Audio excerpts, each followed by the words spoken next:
Is it? Yeah, that's pretty good. It's quite dark though, so. Oh my god. Alright, it's backwards. No, in the real world, it's forward. Oh, okay. Alright, I think we're ready. Yeah, it's in whole thing. Sorry.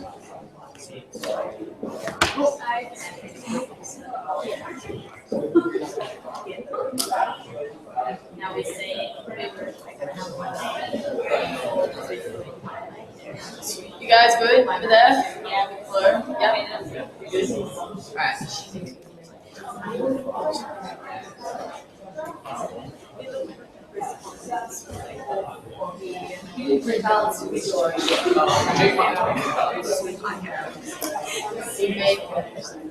it was just because we wanted to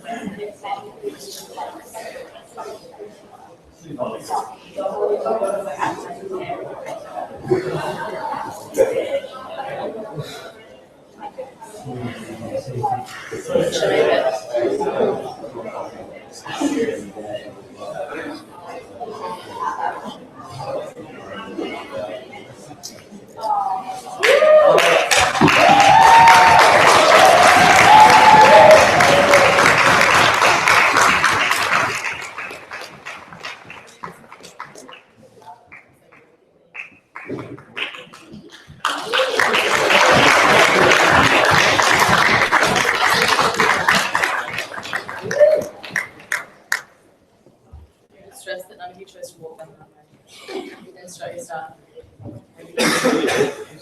That comes after. Maybe ask the big boy to get here.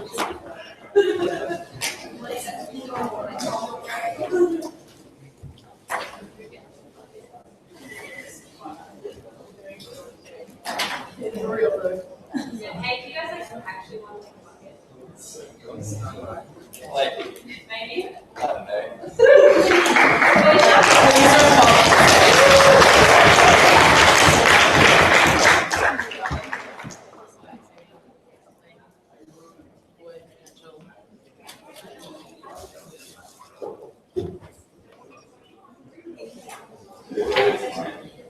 You're right, Bill. Speak of order. Speak order. We're still waiting on Belfast, so just in the meantime.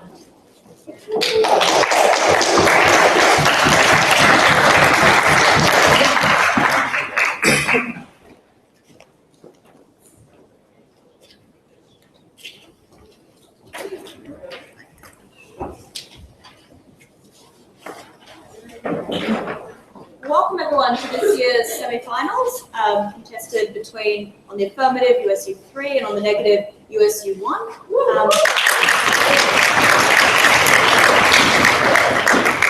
General reminder to the audience, while this is a very, very large room, it doesn't necessarily mean that you talking loudly at the back won't distract the team, so please do have the respect that you'd want them to report to you in the same situation. Without any further ado, I'd like to invite the first affirmative speaker, James, as a preference for down here.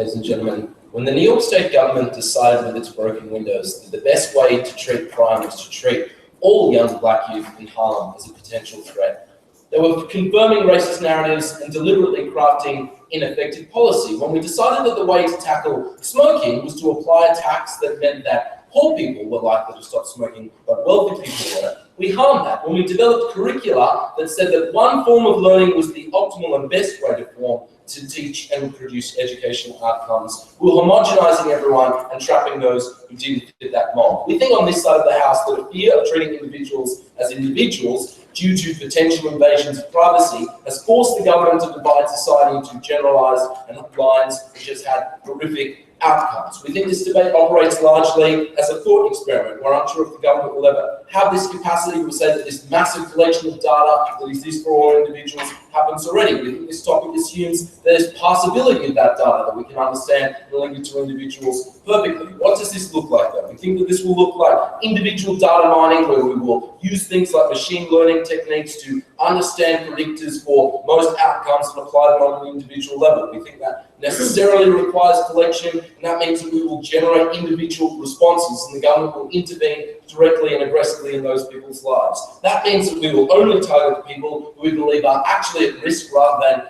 groups of society. We think at worst that means we get a marginal difference in the intervention, at best a massive intervention. We think the comparative under that side is aggressive group intervention, which has long been the way that the government has attempted to coerce people to achieve its outcomes. Three things in my speech. Firstly, what does this look like? Secondly, why is this principally just or more principally just?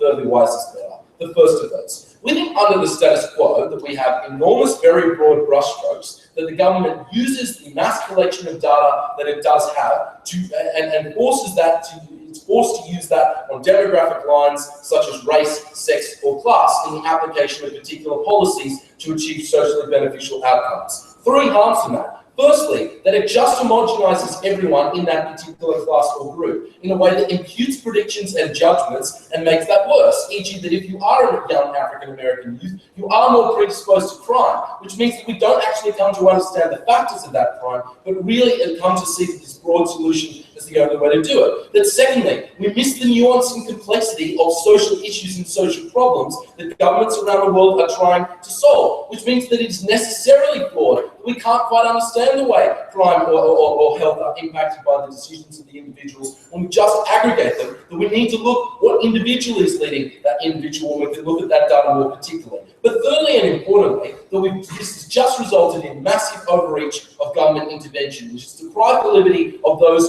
who don't necessarily need their liberty deprived, has deprived it all ineffectively in an attempt to gain, to produce outcomes. What about us? We think whether the state uses financial incentives or disincentives that apply now, but they apply individually. So we'll apply individual taxes to things like cigars or fast food. But that means that we can cater solutions in the way that the opposition can't. So if, for example, we know through predictions of data that you are likely to be obese because of your consumption of red meat, which is far above average, we'll tax that rather than taxing fast food, which is not an effective indicator of whether or not you will actually be obese. Under that side, if they tax all of it, they either deprive the liberty of those who might justly want to consume those products, or they just get ineffective policy. Secondly, we'll refer you aggressively to professionals. This is particularly to do with health, crime, and education. Where we think you are likely, or you've missed a checkup, where we think you were going to be at particular risk of, say, colon cancer, breast cancer, we'll make you get scans far more regularly in an attempt to ensure that we can prevent it and reach it at the earlier stage. Where we think that you might be an individual who lives in a high crime area and fits what our data is telling us it means you might lead to a life of crime, we'll make you meet with caseworkers, with social workers, with community workers in a way to attempt to understand what factors might lead you to make those decisions. We would analogize this to the way the countries like the Netherlands are treating potential people who might go join the fight to ISIS by referring them to community members and religious leaders in an attempt to actually talk and understand those factors. Obviously, though, we would not put them in prison before they've committed a crime. That's not what we have to stand for. Secondly, though, this is principally just. We think currently, in the first part of this, there's just very little to distinguish the way between we use this data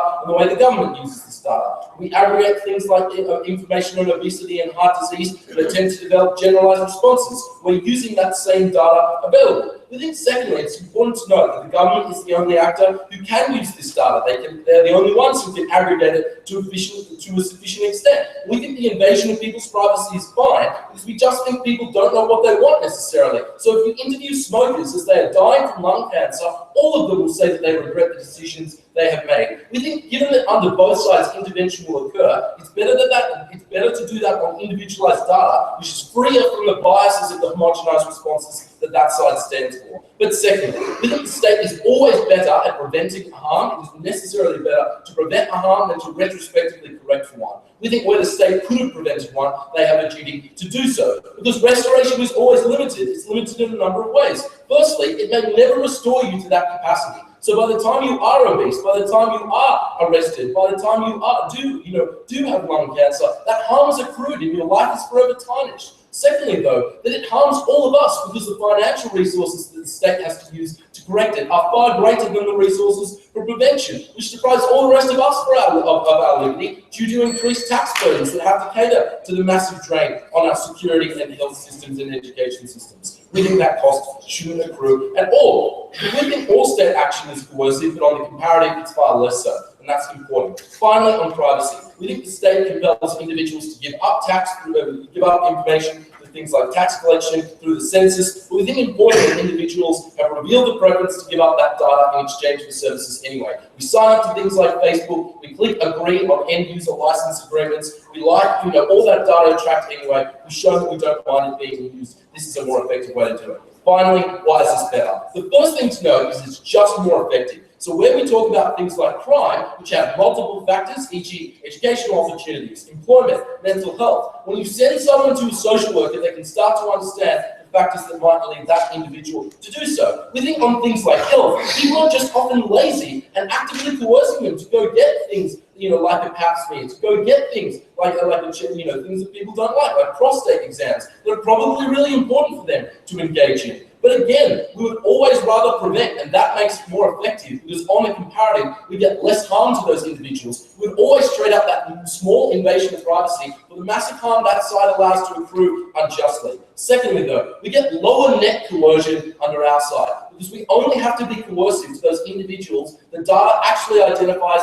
as being susceptible to those risks. So under that side, they have to aggregate people into groups like lower socioeconomic classes, Indigenous Australians, whatever that may be, all of which sees people ineffectively in an unnuanced way. That means we coerce all of them, e.g. giving all Indigenous mothers the My Basic card that deprive them the right to use their government welfare effectively as a solution, rather than saying, hang on, perhaps we should actually individually look at problems in that scenario, in that situation. Finally, we get less racist and offensive policy. Because we go to the root causes and only target individuals. We think racism in policy develops from a view that problems apply to all in a certain social strata rather than individuals. And when we treat people as the agents they are, we can actually understand those causes. We think the status quo, which is seeing people homogeneously and use data ineffectively, has had horrific results. It's far better we intervene aggressively to the individual. That's why we propose it.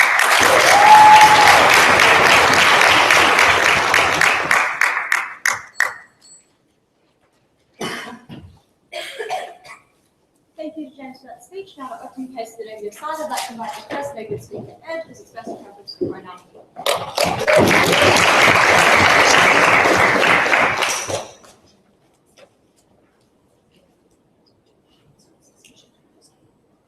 Well, Madam Speaker, this team couldn't have their cake and eat it too. Because if their objection to things like broken windows theory is that there were policies that applied to people who did not deserve that intervention from the state, you needed to realize something about your model. Either your policy is something that will collect the same types of data that are relatively available on census questionnaires, the types of data that is already collected, or it's the type of data that you're going to collect by psychologically profiling individuals, by reading their minds, by going into their genetic histories, by testing their DNA to arrive at a perfect sense of who that individual is and what that individual will do. If it's the former, we think that things like having black skin, meaning that you are 50% more likely to be in jail, means that you are still likely to see the sorts of classist, racist assumptions made by the state that you're now giving a license to exercise discretion on. If it's the latter, you are interfering in the lives of people who have done nothing wrong by subjecting them to the torment of a brutal state intervention that tries to predict their futures. We don't think that we support either on this side of the House. We're very happy to oppose. The first thing I want to talk about here is what types of interventions we're looking at, because we think that it's likely that individuals are still likely to be subjected to decisions by the state based on characteristics that are group identifiers. So, it might be true that not all black people are criminals, but it's also true that under our current laws, 1/3 of the prison population in America is black. It's also true that mental illness is highly correlated with incarceration. It's also true that being poor is. Those are things that are inescapable when thinking about what causes crime. And it means the interventions that you're likely to lead to are still ones that target those features of a person's identity and the characteristics that apply to them. But the second thing that we'd say is that that's necessarily true because of the cost constraints that governments have in sort of approaching these types of policy solutions. You can't model out the reality that we can only collect so much tax and only spend so much of taxation dollars on law enforcement, and the taxpayers are always going to preference policies that target criminals in a cost-effective way rather than spend, huge amounts of money individually tailoring policies door by door, person by person to deal with the consequences of crime. That means you're still likely to see things like taxation being used as a means of reducing obesity. It means you're still likely to see things like over-policing of black communities in order to prevent crime that disproportionately occurs in those communities. It means you're still likely to see things like military police interventions in the Northern Territory of Australia that deprives Indigenous communities the autonomy and self-determination that they rightly deserve. The serious constraints that this team stands behind are ones that have a massive effect on the individual circumstances of people's lives. They do so on the basis of predictions that we do not know whether or not they will perfectly manifest in those individual lives. We're very happy to say that's unjust and not the role of the state. The first argument that I want to bring you in this speech is why data is a brutal basis for preemptive and aggressive intervention by the state.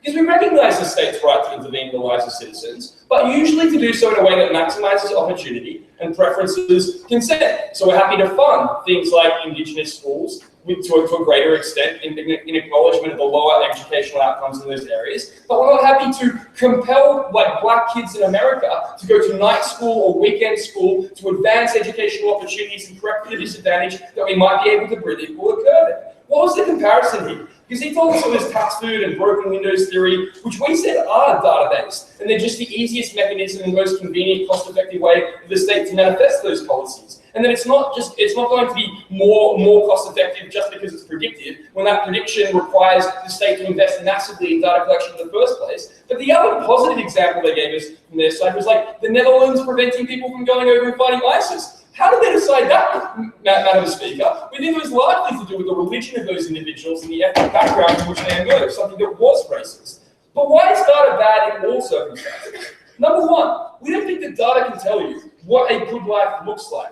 Cold numbers and emotionless spreadsheets, Madam Speaker, don't tell us what a good life makes. We think that if individuals choose to get fat or individuals choose to smoke cigarettes or drink alcohol in excess, that those are things that are perfectly valid life preferences for those individuals, because they might there might be behaviors that reconcile some part of their identity with what they view the good life as being, in a way that the state that is emotionless and stodgy and bureaucratic can't possibly understand. But we'd certainly tell you that data can't tell us about the individual upon whom the state is acting. It doesn't matter how much of a thought experiment these guys wanted to be, unless we could literally read minds and the future.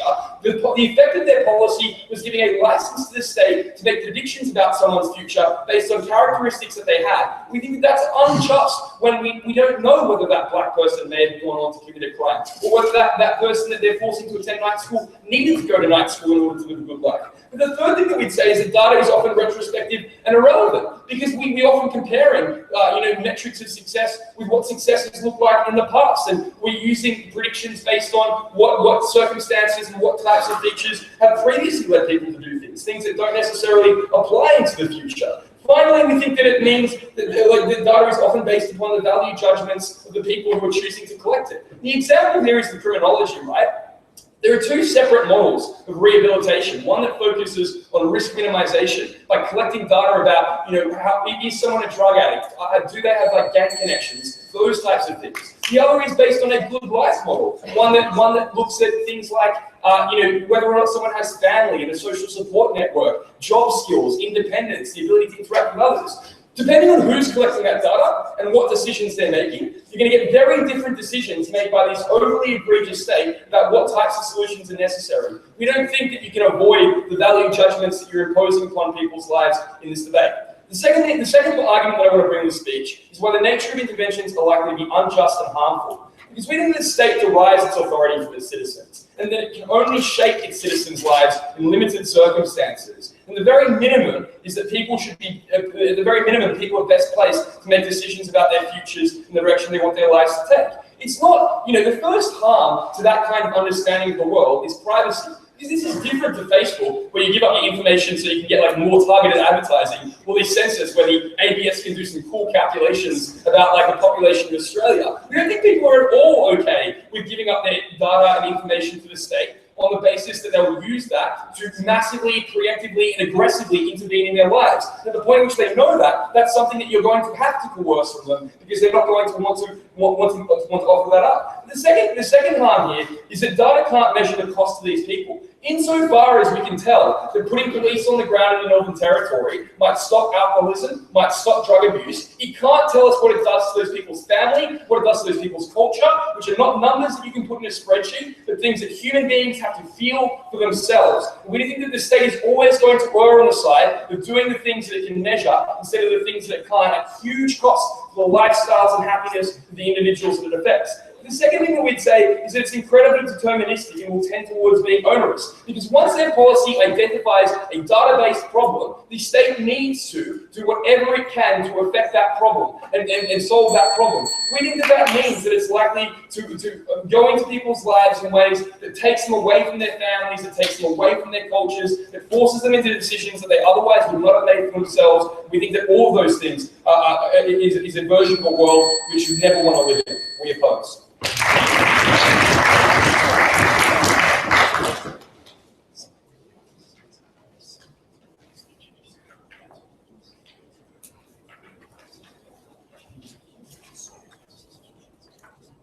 Thank you very much, Ed, for that speech. Now to the two debates to the affirmative side, I'd like to invite the second affirmative speech from Gabe, who's expressed a preference for pronoun he.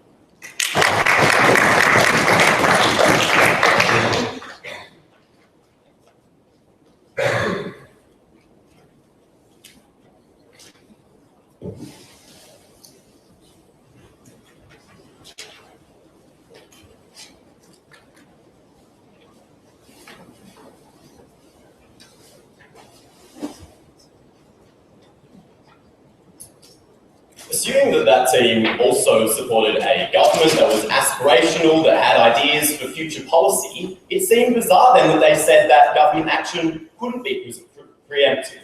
All government action was preemptive.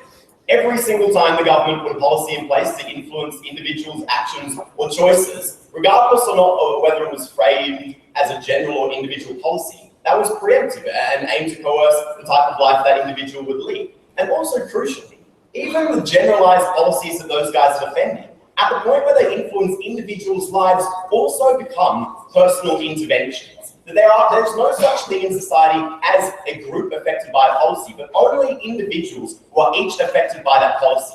In that reality, given that both sides accept that governments can influence the behaviors of people and individuals' lives, this debate was about how they decided what those influences would be, and ours was the side that said that it shouldn't be based off the myth of broad brush strokes. Okay, I'm going to deal with some esoteric stuff from Ed. He came out and basically quibbled. He said, either you're going to be doing the same data-driven stuff that already happens, or you're going to be collecting a lot of data from people in ways that torment you. The first thing to say is it's probably not going to be the former Ed, the stuff that already happens in the status quo, because as the negative team, that's actually the thing that you guys have to support. The second thing to say is it's not really tormenting people to collect data about their lives, right? To the extent that I'm not really tormented by the fact that YouTube and Facebook incessantly bombard me with cat videos because they've been spying on me, right? Like, this doesn't have to be something which is unpleasant to people. And I'm going to talk about why it'll actually increase goodwill towards the government later. Secondly, he said it will be based off generalized characteristics, which was woefully uncomparative to the fact that at best, that was just the same as what their side of the house had to defend here. But also, we don't have to defend the types of data which are currently used. We can draw a difference. So, for example, we can use census data but not make it confidential. We can use individualized census data. We can collect different types of data than the government already does. That was what James told you in his speech, that we are unfairly and for no good reason scared of collecting individualized data and creating individualized policies. They had to support a status quo where we did not collect the same types of data. Then he said, oh guys, you have limited money.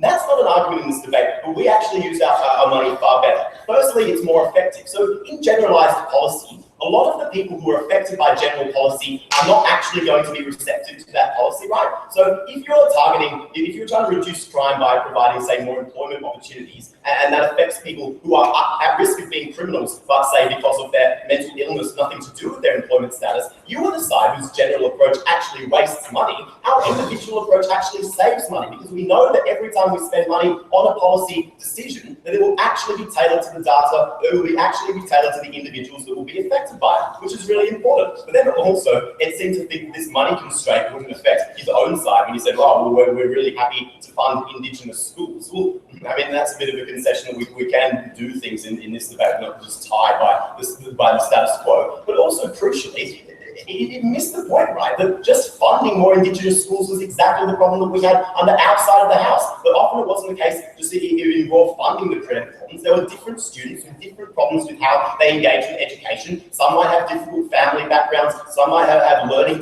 difficulties, and you couldn't just generalize, just increase Indigenous education funding and assert that you would get benefits there. Then he said, and this is a slightly different part of rebuttal, but the Netherlands, when they targeted people to give them counselling to not join ISIS, were being racist. I mean, firstly, that's a little bit silly, right?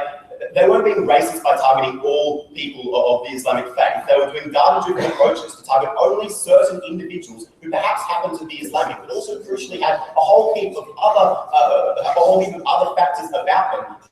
It is far more likely that you would be racist when you apply the types of policies that say Australia has taken out to fight the Islamic State, which is essentially one of just hate speech. Finally, and importantly, he said, well, often you have to have value judgments. So in criminology, there are two models. Crucially for us, we accept that sometimes one model might be right for some person, the other model might be right for the other person. And our data-driven approach can say which model we should apply to which individual person. You are the side that actually has to make a value judgment between those models, because when you have a blanket generalized policy, you can't have it both ways. You have to choose one of those models of criminology and run with it. We were far more likely to be able to escape those value judgments. And that was actually brought to in Leader's speech when he said that the way the machines learned and the way the data drove policy outcomes meant that they were far less likely to impute value judgments than the types of people who are currently making those value judgments under the status quo, who were essentially just bureaucrats of the government. Okay, moving on to the principled material.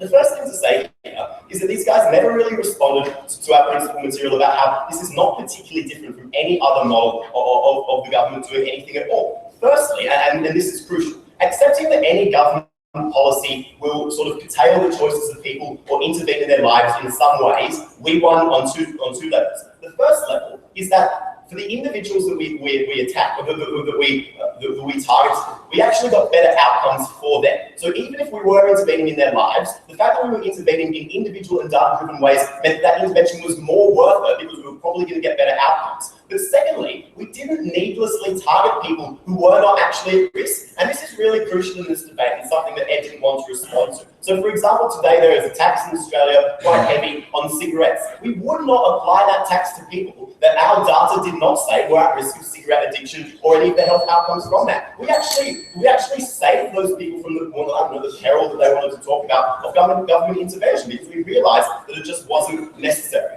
That they didn't want to deal with that at all. Okay, Ed then said, well, different people have different conceptions of the good life, which is true, but presumably they also support a government that doesn't embody the very tenets of libertarianism where everyone just can make any choice that they want to. Presumably they also supported some sort of government policies in this debate, and if you didn't, you should have put that in your speech as a point instead of just asserting that you guys could get all of the benefits of our side of the house, but also keep individual choice intact. Okay, other things that were not responded to but are important here.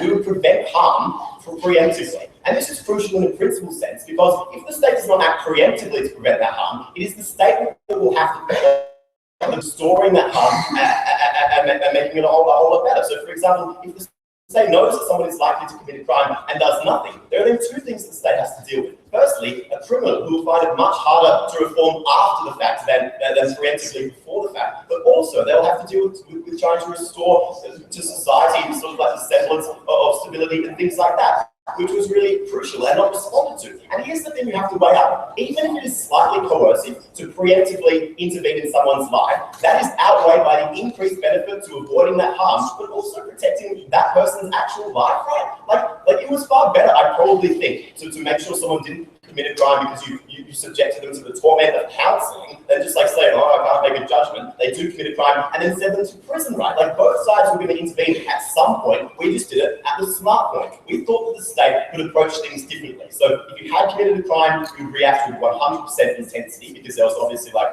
it was forgiven that you had committed a crime. But if there was only a 75% chance that you would commit a crime, you wouldn't just lock them up. You could do some less intense measure. And that's why you couldn't claim that we were preemptively punishing people, because a lot of the times this wouldn't be punitive. Because in this debate, the government had to do some policies sometimes, and we had to decide how we were going to do those policies. Were we going to tailor those policies in ways which would actually make the best of the limited resources that we had, or would we just treat everyone as being the same and ignore the fact that all government policy is aspirational?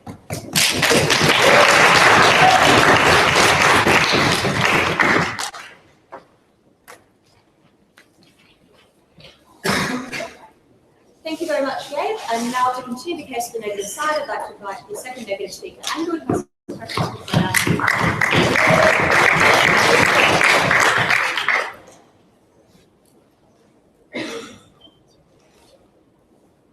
The reason we prefer a tax on cigarettes, a consumption tax that already would hurt those who smoke less, to one that goes into someone's house, pulls that packet out of their mouth, is that A, we respect the choice of that individual after the government has set a suggestion for behaviour to make the choices that make them happy, and B, we have policies that are less invasive, less aggressive, and less harmful to those individuals. I'm annoyed at these guys because they've tried to burden push us into saying we need to support no policy whatsoever.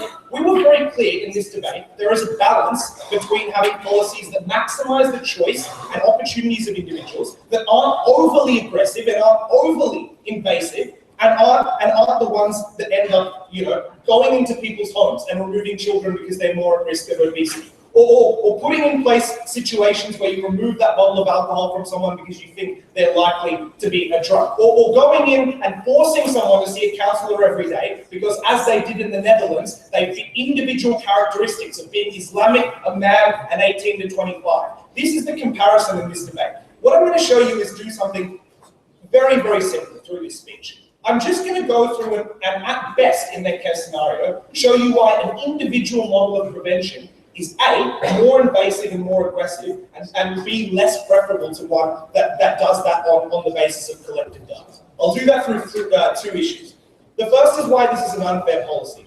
We told you that you shouldn't preemptively punish people at this sort of level. At the point where a crime is committed, we would punish it. At the point where the governments can put in place policies that are generally sensible, like CCTV, as opposed to coming into someone's house and forcing them to go to a caseworker, there's a difference. What do these guys say? Actually, no, we avoid it because consumption tax hurt everyone. Yeah, they hurt the people that do it the most, and they hurt least the people who do it the least. So presumably that would be something that you guys would support as well. But what did we actually do?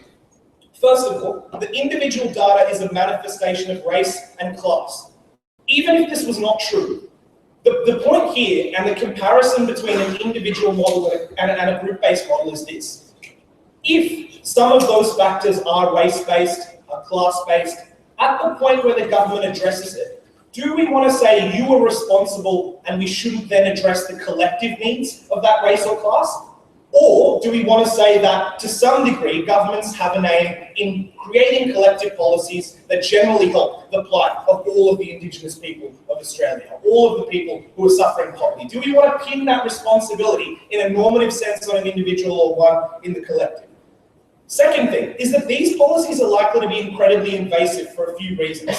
These guys can't have this futuristic perfect model. When to figure out what mental illness is going to cause someone to commit a crime, you need to do psychological testing. A couple of other structural reasons is that when policy is community-based, it tends to be more aggregated and less aggressive because A, those individuals can collectivize and have political power that pushes away from the coercive power of the state. And B, those policies need to be aggregated and know what's best for everyone.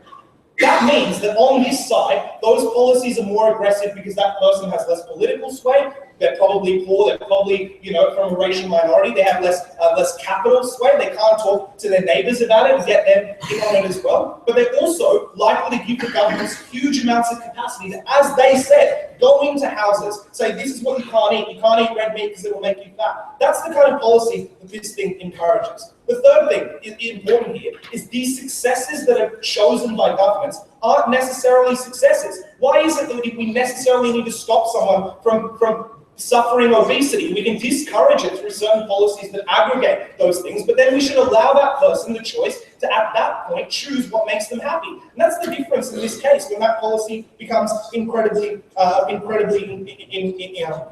invasive. The point I want to bring here is one on privacy, because these guys just asserted this is the same as clicking yes on a Facebook page and yes on a census. Before the invention of this sort of technology in James's futuristic world, we wouldn't, as a government, put in place policies that allowed government officials to follow people without any justification, to stalk them, to find out what they're doing.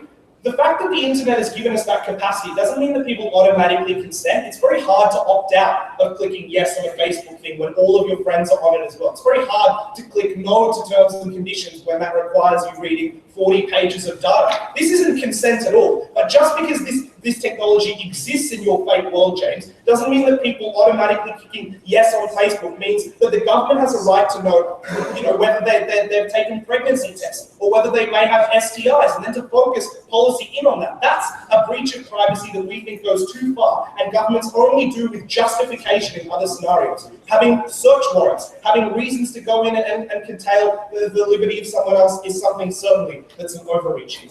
Second question. Why is this a less effective policy at achieving the aims that these guys want to do?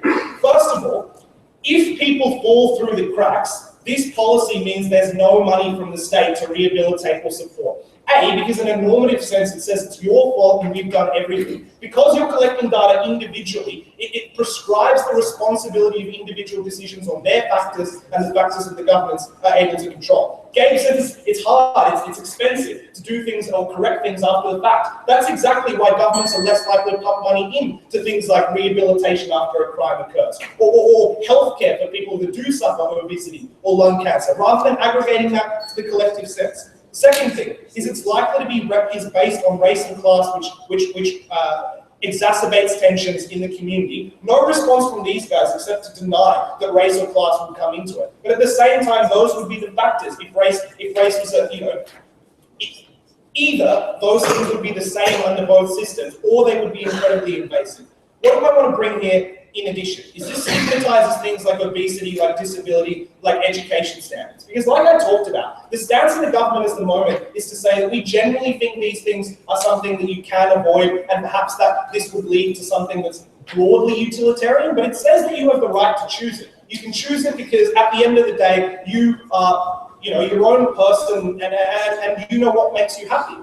In this scenario where they're able to go in and specifically craft a policy for each person, they preference certain lifestyles, certain choices, and certain states of being that are constructed in a white majority in a way that's more aggressive, stipulated by the topic. At some point they need to agree with that, compared to our policy.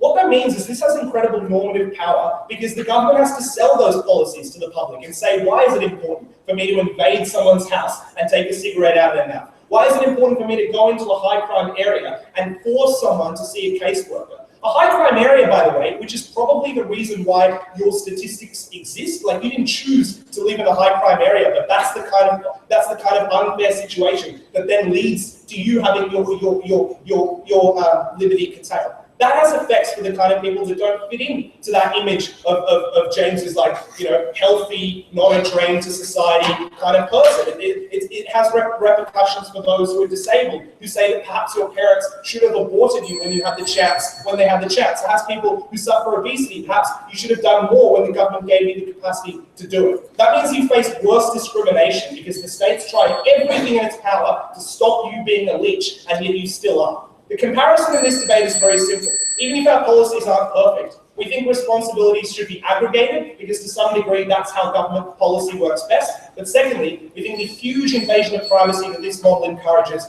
is just scary.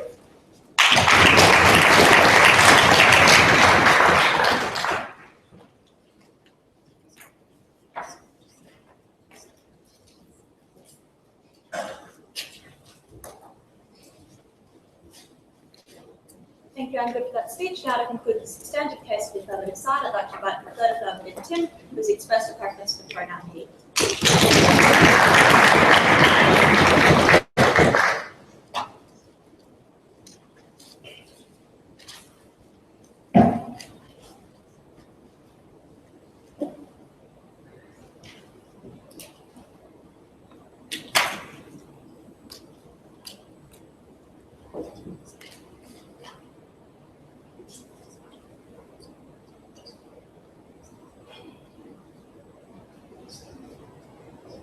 Well, the charges that came from second affirmative were that we were going to be aggressive and that we were going to be invasive. Yes, Angus, that is the topic. We're happy to debate it.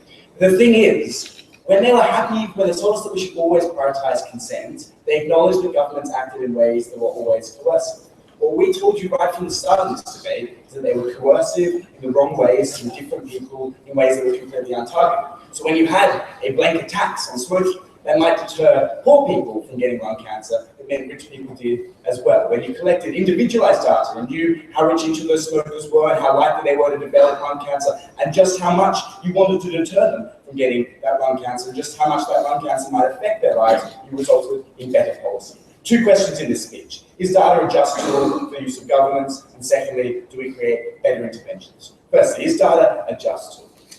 At first, Ed wanted to tell us that yes, the government should intervene in people's lives, but it should do so in a way that preferences consent and maximises opportunity. To an extent, though, everyone acknowledged that consent wasn't something that was absolute, that the governments could coerce people, and indeed did so all the time. They did so when they imposed taxes, consumption taxes under both sides. They did so when they took away the children and abusive parents under both sides. What was the difference, though, that we were talking about? We were talking about making those coercive factors more relevant to the person that we were trying to coerce and create the same outcome that both sides wanted. I've already talked about smoking. Andy wanted to simply say, well, no, what we want is a policy that's not overly aggressive and in the end is more harmful. But this is the problem. And this brings me on to the next thing I want to talk about data, about where they want to say that data can't tell you what a good life looks like. Only individuals can. I just wonder if they actually deal with this sort of like libertarian individuals know themselves best stuff that the negative team have been giving us. Because we don't think that individuals know what it's like to have lung cancer in 30 years down the track and can ever make up that way up when they're choosing between the pleasures of nicotine now. One of their claims was that data couldn't tell you that, but it could. Because what data could do is it could go to all the smokers who now have lung cancer, it could survey them about their lives and ask them, do they regret that choice? And if everyone has like a 90% success rate of regretting that choice, then we think that data is a much better predictor of what the good life looks like. And it's a much better way of understanding whether or not a policy is more harmful. Harm was something that was subjective, harm was something that occurred over the long term, right? If your policy was less aggressive and less coercive, and that led a whole heap of people to getting lung cancer, then that could be more harmful than stopping them from taking that cigarette in the first place. That was something that data allowed us to do that you couldn't. The next claim is to say that data can't tell you the future. Neither can people, Madam Speaker. But what we do think is that data can do it better than people can. Because they're free of short-term biases. Data's free of personal optimism biases. Data can't say, well, my grandfather smoked to 95 and he was fine. Data tells you a percentage chance, like if you smoke X cigarettes a day, and these are things that we think the government can collect, how likely you are to get lung cancer, and how likely that lung cancer is to affect your life in specific ways. People can never, ever do that. Their final claim on this, and this is what they wanted to push most at second, was that it strips people of their privacy, and that was terrible. And it was too invasive, we just could never stand for it. No real substantiation in this matter, because governments take people's stuff away from them all the time. They tax them, they take away their property. We told you that at first, and they didn't really give us any sort of distinction between people's informational property and people's monetary property. But also they never wanted to engage with the comparative in this debate, which was the cost of not stripping people of that privacy, which was to be highly coercive to all the other people in your society who suffered from your blanket policies and your generalized policies that governments and people were always going to introduce, and did so needlessly and unnecessarily because they weren't at risk of becoming obese, they weren't at risk of engaging in crime, they weren't at risk of developing lung cancer. That was the comparative that we brought you right at the start. That was the harm that you imposed on all of those citizens, and that was something that you've never dealt with have fun in the negative block. So we thought that this was a just tool, because the comparative was between using data to determine people's preferences and just simply trusting that they knew themselves best in a way that people could never understand. And there was a choice between stripping people of their privacy and coercing a lot of people needlessly. We thought those were choices that fell to side affirmative. But let's look now at the practical outcomes of this policy. Do we get better interventions? The first thing I want to do is deal with the substantive of this for a second, which was that this is going to leave some people behind when they fall through the cracks and suddenly there'll be no public services. We think there will be a lot of room for public services in our policy. In fact, we think those public services are likely to be better because, as we told you right from the start, as they didn't want to contest, when you act preventatively, you actually do so in a way that is cheaper and more affordable, and you free up those hospital beds for like retrospective illnesses that couldn't be predicted by data and couldn't be prevented whatsoever. But on top of that, we think we have whole sorts of other stats and other forms of data. Like they wanted to say that there just be no room for rehabilitation under our policy, except for all the data that says that if you're not rehabilitated, you're likely to engage in acts of recidivism, and the fact that society and governments and people are capable of understanding that data and implementing in many ways that we wanted, means that those services would continue to exist and would likely exist more when they were data-driven than when people just sort of had to make judgment calls, which were usually along the lines of lock criminals up and throw away the key, which happened under the status quo. What we told you in terms of benefits, though, was that our policies were more targeted. So you can tailor your smoking tax to the capacity of individuals to pay. So if two people were both equally likely of getting lung cancer and one person was much poorer than the other, that person was much more coerced and much more deterred by a blanket smoking tax. But we wanted that level of coercion to be equal under both sides. We didn't tell you exactly what that level of coercion should be because that was a normative judgment. But we thought it should apply to both of those people at the same level of risk equally at the very least. They told us that the interventions would still have to be based on broad brushstrokes. It would be based on group identifiers, and because it would be too costly otherwise. We told you that data mining, though, wasn't that costly. Like Facebook and Google do it all the time. And in many instances, we'd just be directing people to pre-existing government services, which wouldn't have any additional costs. Caseworkers, medical professionals. And we also told you that prevention was generally cheaper, and you could sell this policy to people on those grounds. What we did tell you, though, was that the limiting factor which meant that interventions were currently based on broad brushstrokes was the fear of the negative team, the fear that we would have to invade people's privacy to do so otherwise. We break down that fear because we think that it is archaic and useless and has led to all the problems of the status quo, where we treat people as racial groups and as gender groups. And this will interplay with all their material about judgment values, because they mistook how data mining works. They just want to throw around terms like models and people. But people are racist and people are sexist, and politics is racist and politics is sexist. I think data is at least comparatively more free of those prejudices, because the way data mining works is you throw all of the information into a system and it spits out what people are likely to do based on past events. And it also spits out the most likely and best solutions to those problems. It's not the case that we were picking and choosing data. We thought we'd throw in everything we could. And it was perfectly possible to do that. Because Google knows if you're missing checkups, because you put those things in the Google Calendar and then not go onto them. On Google Maps. We don't have to do extensive psychological testing because we can look at family medical histories, information that the government already has. People post about their mental illness on Facebook when they've gone and got their own checkup done. All this information is publicly available and publicly passable. We think the limiting factor, the reason we don't use it is because of this single fear that the negative team wanted to talk about. At the end of this issue, we think that we get interventions that are much more targeted, that are much more free from prejudices that have to exist under both sides, and that actually treat people as individuals as opposed to blocks. Madam Speaker, data is a just tool, data is a useful tool, government should absolutely use it, and should use it to target individuals, we propose.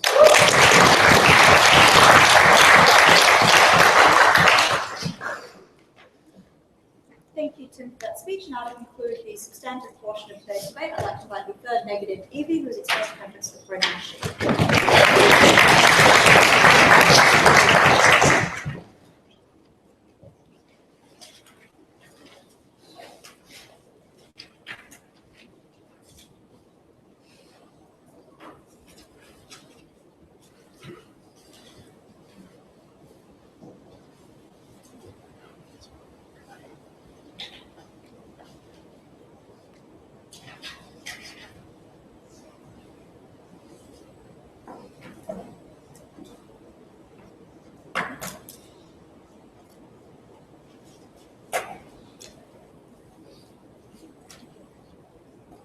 Here's the problem case, Madam Speaker. Because Tim may be right that data itself isn't racist. I'm not particularly sure because I failed first year stats, but their model still requires people to respond to data. individuals. So all these factors that suggested their broad-scale policies under our side would be racist, or would be classist, or would be gendered, still exist when people are the ones responding to these data collection surveys and implementing individual policies. But why is that worse when it happens on an individual level? Because now there is an impetus to be even more invasive into that life of that individual. So that racism becomes even more targeted when you say a black person has to go to counseling 5 times a week, which they said was a great thing, but limits their ability to get a job, says to their community that they're more likely to commit a crime than anyone else, preempts them or labels them as a criminal before they even have the chance to commit a crime. That's the reality that they have to deal with on their side of the house, and something that was under-responded to by their side. 2 questions in this debate. Firstly, will this proposal make individuals' lives better? And secondly, do we prefer broad interventions or individual persecutions by the state on a principled level? To the first question about whether these will actually make individuals' lives better. The opposition wanted to claim that they were going to be able to reduce things like smoking, reduce things like early death, improve educational outcomes. Our first response is, to many of those claims, those are not objective standards of goods. They are constructed by a society that says that it is better to live longer than live happier and shorter.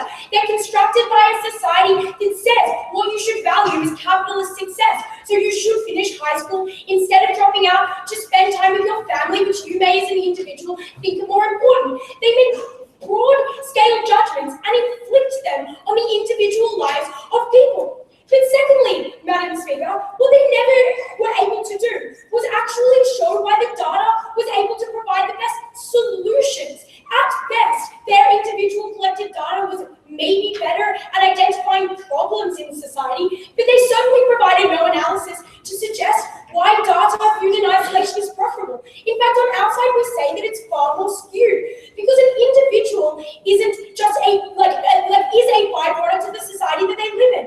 So maybe an individual child who grew up in Harlem isn't just dumber or struggling for no good reason. Maybe they received a substantial education for broad-scale factors that intersected with class and intersected with race. Why does that matter? Because under your model, you intervene in an individual way to give that child remedial classes instead of dealing with the entire class and the entire school of the entire suburb that is receiving that substandard education.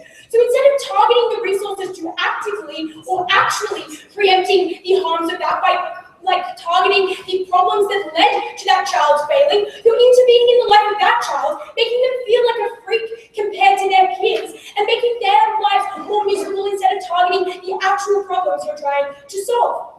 Because why is broad-scale responses better? Because firstly, it targets our problem as a society. That was material that was brought to you by Ed and Enkin that suggests that when you internalize or individualize these harms, when people fail after their intervention has occurred, when they don't receive the grades that your state thought that they should get, when they do commit a crime despite the fact that you send them to counseling, it now says that that individual is at fault, that society doesn't have any part in that they shouldn't bother rehabilitating him. That is the harm on your side. But secondly, because it's just more efficient in how we allocate resources.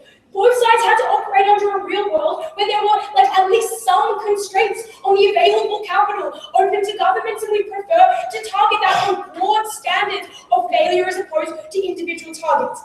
But secondly, even if we assumed that they would be able to get the vast benefits that they were unable to substantiate, what did you have to trade those against? You had to trade those against the hugely invasive nature of what they were proposing. James told us in his speech, it's not that invasive. Most people are lazy. Come on, ladies, go get a pap smear and you're sweet for cervical cancer. Thanks, James. You just acknowledged that what your proposal would encourage was you going through the medical records of individuals without any sort of qualitative data about why they chose not to have a metal prong shoved up their internal organs and forcing them to engage in that practice. Let's take it a step further. Your side would require a woman who had a cervical cancer gene to engage in a full mastectomy because it was statistically more likely to undergo that. How about we get a little closer to home, boys? Maybe if you had the prostate cancer gene, The state would particularly care if you were infertile for the rest of your life, if it was statistically more likely to make you live, but maybe you would, and maybe that's something that the state would care about. But secondly, even if those weren't invasive measures, this is invasive before you even get to the interventionary stage through data collection. What were the sorts of analysis we heard from this side? James says, but you consented, because like life in you, like you give your data to Facebook. But the difference, Mr. Speaker, or Madam Speaker, I'm sorry, is that you didn't consent to an omnipresent state using that consent to use your statuses on Facebook to construct a tailor-made policy that curtailed your liberty. Gabe was like, I don't mind when Facebook just gives me cat videos. Maybe you would mind it, Gabe, if the state as a collective decided that cat videos were sapping your ability to like do well in university and then cut off all your access to cat videos as an interventionary response. That's the sort of intervention we're talking about. At that point, we've won the debate because the obligation of the state is to make people's lives better. And if the opposition can't offer that, then the harms they've created of state suspicion and state coercion are untenable. But let's turn to the principled argument. Why do we prefer broad interventions on a principled level? Tim said in his speech that both sides acknowledge that states are coercive. Yes, Tim, but there is a scale. We both agreed as well that we should minimize the coercive powers of the state. So what did you do to support yourself? You said firstly, at least now they're only coercive to those who deserve it. First response, that wasn't true, because you're still doing it on a propensity to deserve it as opposed to an actual deservation. So for instance, data requires you to look at the fact that you have an 80% chance of becoming addicted to alcohol as a result of your history, and then assume you will be an alcoholic and respond to you as such. So the interventions you're causing aren't necessarily deserved in the way that you think it is. It's still a hypothesis based on flawed data. But secondly, what we're saying is that now, when you're being more coercive, when you're engaging in that coercion, you're more coercive. Because to engage in broad-scale policies, you might be able to have a consumption tax, which really doesn't hurt that many people, despite their rumbling on that side of the bench. But what happens now when you think that someone is an alcoholic? You do things like what happens when you identify that that house has to be a dry zone, when you prohibit that individual ever buying alcohol, when they break that rule and you put them under curfew or lockdown, when you prohibit them entering pubs or bars, when you prohibit them marrying someone who has a propensity to alcohol because their child might have a propensity towards alcoholism. That's the sort of coercion you have on yourself. But secondly, they told us, data is unfettered by science. Data can't tell you that your grandma survived lung cancer. But we also told you that data can't tell you how happy smoking makes you. They say, well, at least you can interview people from dying and get a pretty good understanding. But here's the kicker. Data is flawed because we all inject bias when we give data to people. People who are dying can't remember how happy that first cigarette made them any better than that cigarette can predict how sad you've been when you die. The flawed metric gave to the hands of a biased and racist government and gave them the utmost power to ruin the lives of individuals.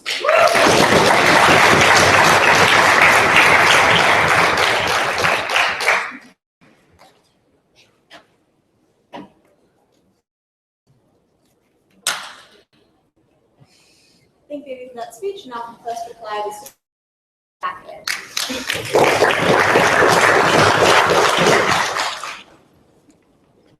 Madam Speaker, at the beginning of this debate, I told you that no matter the way in which we collect data or what data we use, there are always problems inherent to it. What were those problems? Firstly, data cannot tell you what a good life looks like. It can tell you that going to uni might mean you earn more money in the future, but it can't tell you that going to uni will make you happier. It is not able to measure everything.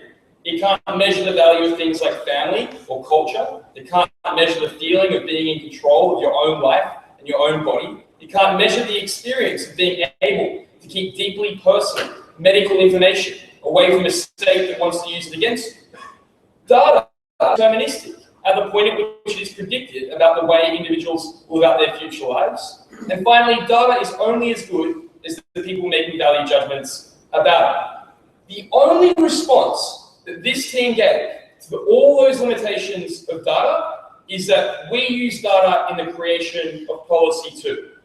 True. The problem for our side of the house, though, is far less at the point at which we do not allow governments to substantially, aggressively, and predictively intervene in the lives of individuals based upon that data, and instead use that data to shape policies that broadly encourage people towards positive lives, but ultimately leave the choice with them. The only question that I want to ask, other than that in this speech, is what kind of policies will this team's proposal result in, and why will that be bad? And the first thing to say here is that they could never run away from collect the types of personal information they needed, would be a massive invasion of privacy, freely give up that data to the system, and so massive collection of data.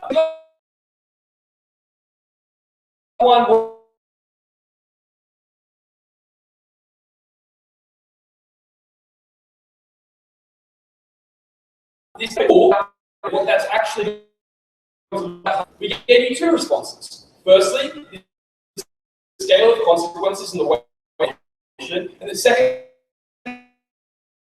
many people think necessarily the policies, Mr. Speaker, it starts on the back foot because the benefits are so large as to justify that invasion. But what benefits did they claim? Firstly, more individualized policy was that that's not true. Class, mental illness would still have, and even the best examples they could give us, like things like family history, would apply to people. Other people who had a family history of alcoholism would not necessarily become alcoholics, despite being imposed upon by your policy at the point at which it's predicted. But the second thing that we told you is that even if it's more individually collected, it won't, that the constraints on spending politically that make it more costly to have individual counselling sessions, that mean that the data collection and analysis, the monitoring of individuals' behaviors, the interventions at an individual level were so expensive that the government would probably still prefer broad-based policies to shape behavior. The comparative was worse, but we still coerce people. The aggregate didn't need to be effective. The difference was important. Funding it and requiring back young school. The different people, the risks of surgery, forcing them to undertake surgeries that will prevent that risk in the future. But we prefer to aggregate action, choice, but did not remove autonomy, and the collective aggregate policies that were bad could be opposed by the collective in a way that individually bad policies that you wanted to talk about wouldn't. A 10% tax on cigarettes, Madam Speaker, applied to individuals, and some individuals didn't need it to be applied, but that was still going to be true under their world, where being poor was correlated with being addicted to smoking. The only consequence was far deeper, worse restrictions upon those people's liberties. That's what we stood against.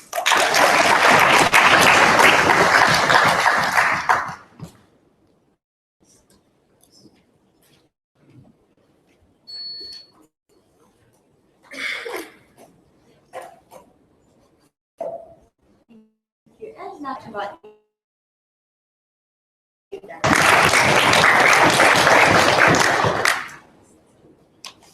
Question in this reply is just how does this data mining work? Most recently in the neck block where we heard we just can't collect it because people want to give up that data. We told you that was contingent policies would be bad because people had disclosed before and expressed a preference for that policy being up. But what were the harms of data they pointed to? They said it's going to be based on value judgments. We rely on race and class. We told you that that misunderstood how data mining worked, that you put in all the information and machine learning algorithms determined the most important correlative factors. But the comparative was your case, where even Angle told us it was very important to use markers like race and class to blame that group in society for the problem. They said data can't know the individual. What we said was about the comparative, because it knew you better, because it had less chance to impute bias about that racial grouping or group or class. They said, well, it can't measure certain things. We said that we could survey and do our best, but obviously we couldn't measure just not where the model was applied. It was important to note, though, that data would be applied under both sides. They said, well, once you've identified a problem, you should intervene. But both sides said they should intervene to prevent these problems. And this is a good question to a good segue to the second question on justice. Because we told you all down the line that it was incomparably cruel when the government knew your decisions were likely to cause a harm to your life, to limit your life in the future, to massively harm you, and waited and allowed that to happen and then did not store you sufficiently. The last absolute thing was, well, all data reporting is biased to some extent. If that was true, it occurred on both sides. The second question was this just? And the big thrust was, well, it can't tell you what a good life is. Totally uncomparative, though. Of course not. But this was about the state recognizing the trade-off between maximizing collective and individual liberty and trying to formulate the most effective policies that allowed everyone to formulate the life that was better for themselves. And the example we gave that they ignored was that this made consumption tax more effective because it targeted the things that you were consuming that might cause you a health problem. So to the extent that you only consumed red meat, we better mitigated any future health issues affected the rest of us less because our tax burden was lesser. But we told you that the comparative was always aggressive group intervention that had failed. Angad said, but what happens if it's more aggressive? We told you that we could mitigate, but it was less aggressive than the comparative because it only applied to those that mattered. Finally, a third negative, they said, well, what about capital? But you either. It occurs under both sides. The comparative to us is whether government actors in the capitalist system or data decide better. What did we tell you though? Gabe showed you that all policies target individuals whether we like it or not. It was either the question in this debate was whether or not they were effective targeting of individuals. But the big one here was that we also told you that non-intervention was coercive. Because if the state knew that you were likely, it coerced you down to intervene. But they said, and the neck block, they said broad brushstrokes, say a problem, ignored my material, but it wasn't societal. Because if you said the problem was just the problem of black kids, it wasn't a societal issue, it was an issue for that race and class and was racist. You consent to a group policy which affected them on an individual level. Finally, why was this better? We told you that this targeted policy better and made allocation of resources more efficient, that it could understand nuances and root causes better, and only targeted those ignoring in a group who we ideally would like to be targeted, would be targeted under both sides. But they only wanted to fight on the worst case. They said, you're going to take the cigarette out of the mouth, you're going to take them from the home, you're going to make them have a vasectomy. That was stupid. We told them the state isn't stupid, it was about the trade-off and choosing the most effective scenarios. We were happy for the government to do so through machine learning. At worst, we got the same policies more effectively targeted, more efficiently allocated. At best, we got a big change. That's why we proposed.